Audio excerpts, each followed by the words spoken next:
wadidaw, sebelum kita memulai video kita dengan Dita anak DI, jangan lupa like, comment, dan subscribe di channel YouTube saya Imas Aulia Rahma. Semoga video ini memberikan informasi buat teman-teman yang belum tahu tentang DI dan pengen tes isi Yogyakarta. Oke, makanya disimak terus, jangan di skip.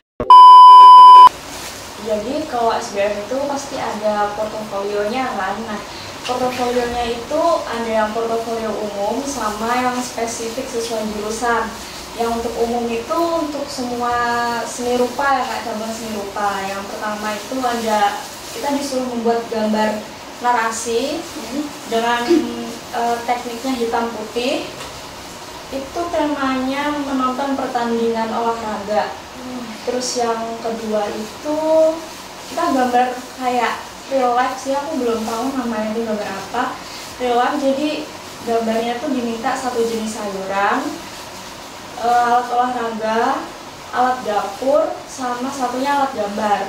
Nah, lalu untuk yang portofolio pilihan sesuai jurusan, aku gambar yang sesuai jurusan aku kan, desain interior. Ini contoh gambarnya sih, cuma aku pegang satu. Ini ya guys ya, ini gambar ruang tamu. Kalau itu dari ini aku gambar ruang kerja, tapi ruang kerja pribadi. iya ya, ini aja udah keren guys tuh. Iya. Tapi maaf sih, ini kayak mentah banget karena ya baru pertama kali gambar perspektif kayak gini. Terus selain portofolio ada lagi nggak di hari kamu tes itu?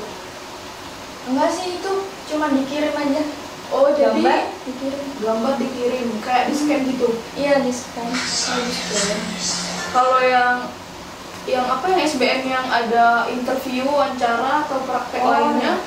Jadi kan ada 3 jalur. Yang pertama itu SNMPTN. Kalau SNMPTN itu yang pakai nilai raport. Jadi ya nilai raport, habis itu tetap ada portofolionya. Yang kedua SBM plus portofolio, dan SNM sama SBM ini kalau nggak salah pengambilan nilainya tuh 50-50. Kalau nggak yang portofolionya 60%, yang nilai 40%, atau kalau enggak ya 50-50 gitu.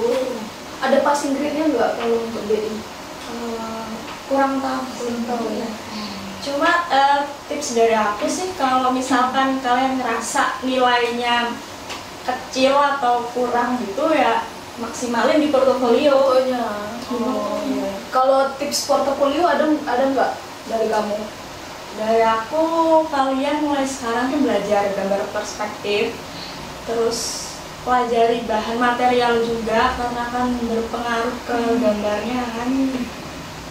Sama itu sih, lebih belajar konsep gimana sih kita gambar sesuai konsep dan itunya, furniturnya. Jadi pengetahuan furnitur kita itu luas gitu, nggak bikin kursi yang cuma kotak gitu aja tuh.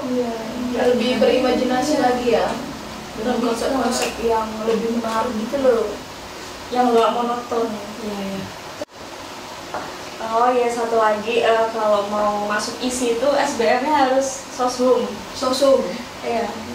Mau jurusan IPA, IPS, atau SMK masuk isi harus pakai sosum.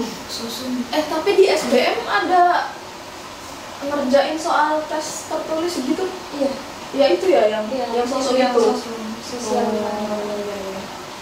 Oke. Terus ada mandiri. Kalau mandiri itu tes langsung ke isinya. Kita gambar langsung ke isi. Iya, kita gambar di kampus. Dikasih waktu 3-4 jam untuk kita gambar. Tapi untuk temanya sama dengan SBM. Beda. Disuruh apa? Setiap tahun kita temanya beda. Beda. Mandiri. Berarti yang jelas harus bisa inilah ya, teknik mendesainnya itu gimana ya? Menurut aku sih nggak harus jago, tapi harus bisa gambar nih. Wajib harus bisa gambar.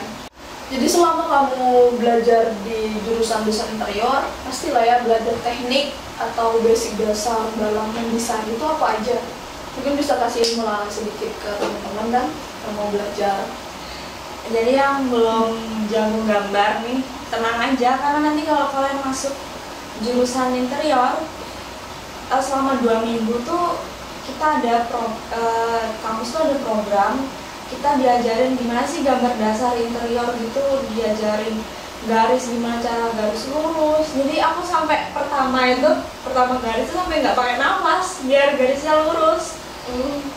Pengaruh ya? Iya, pengaruh Kalau gitu. bernafas. Kok nafas nanti goyang-goyang dong garisnya. Terus apa lagi? Terus kita juga diajarin gambar on the spot. Jadi kita duduk, ada bangunan di depan, yaitu yang kita gambar, sama mempelajari teknik arsir.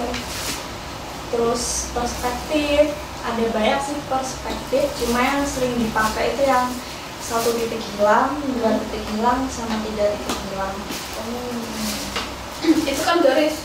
Selain garis ada. Mungkin Kalau cara mewarnainya. cara mewarnai itu terserah kita sendiri sih. Terserah kita. Iya, pokoknya yang membedakan interior sama kayak lukis gitu ya Mbak, itu garisnya. Kalau kita gambar kita tuh harus dipahami sama orang yang baca. Kan kalau lukis tuh ada maknanya sendiri, Iya, ada beberapa orang betul. yang nggak tahu gitu. Kalau kita benar-benar harus, orang yang baca itu ya harus paham apa sih gambaran kita.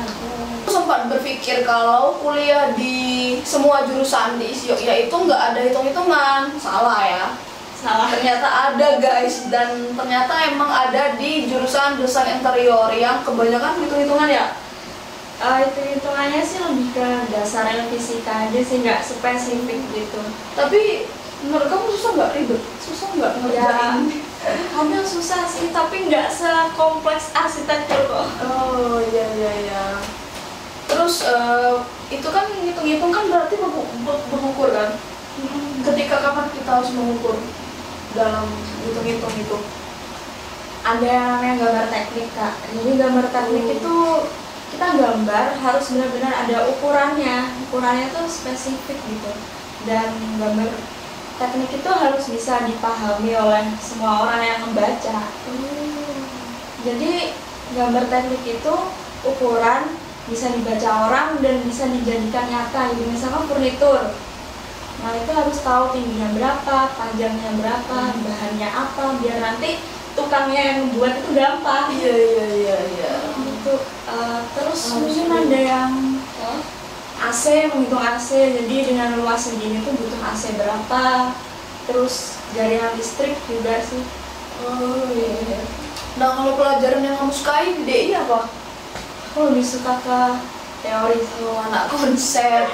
Lebih suka konsep daripada gambar-gambar teknik gitu.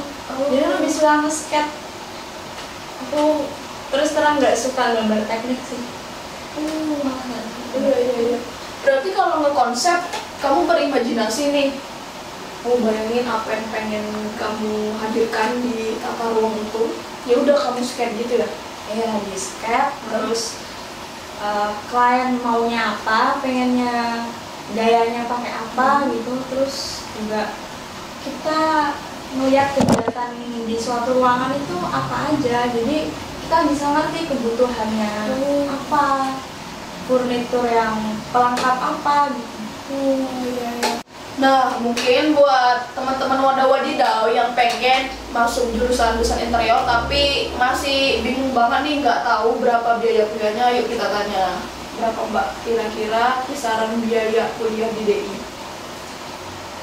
UKT sih sama semua ya. UKT kamu berapa? Aku dapat 2,2. Oh, sama kayak aku dulu. Itu kan kalau UKT termasuk standar murah lah ya di kampus kita. Terus kalau untuk biaya kuliahnya mungkin persiapan yang harus kebutuhan yang harus disiapkan. Yang bikin banyak pengeluaran itu sebenarnya kertas sih. Oh, kertas ini ya? Kalau ini sih masih murah, masih gambar ya? Iya, kayak kertas sketch biasa. Kalau watercolor tuh isinya cuma 6, itu 40.000. Cuma 6. Dan itu benar-benar banyak banget. Belum lagi watercolor. Terus ada marker, terus ada spidol, belum lagi kuas-kuasnya. Terus ada drawing pen juga. Drawing pen itu yang dari 0,1 sampai 0,5 itu kalian harus punya. Jadi itu ya perlengkapan yang harus dipunyai anak BI. Iya. Yang lain ada selain itu? Laptop penting. Oh iya. Jadi ngedesainnya di kertas dulu atau udah langsung ke laptop? Untuk sketch-sketchnya itu pertama di kertas. Untuk gambar tekniknya lebih ke digital. Oh gitu. Jadi nanti kalian akan itu sih harus mengenal aplikasi AutoCAD, SketchUp kayak gitu. Itu aja aplikasinya. Ada banyak sih, cuma yang selama ini dipelajari itu AutoCAD, jadi itu buat gambar teknik. Jadi di DI itu selain kalian harus bisa gambar manual, kita juga harus bisa gambar secara digital, apalagi gambar teknik. Jadi kalian yang mau masuk DI itu harus mungkin belajar dulu lebih awal kayak aplikasi AutoCAD, terus SketchUp, terus juga ada kita juga mempelajari 3D Estimate. Itu ya. Susah nggak itu mempelajarinya?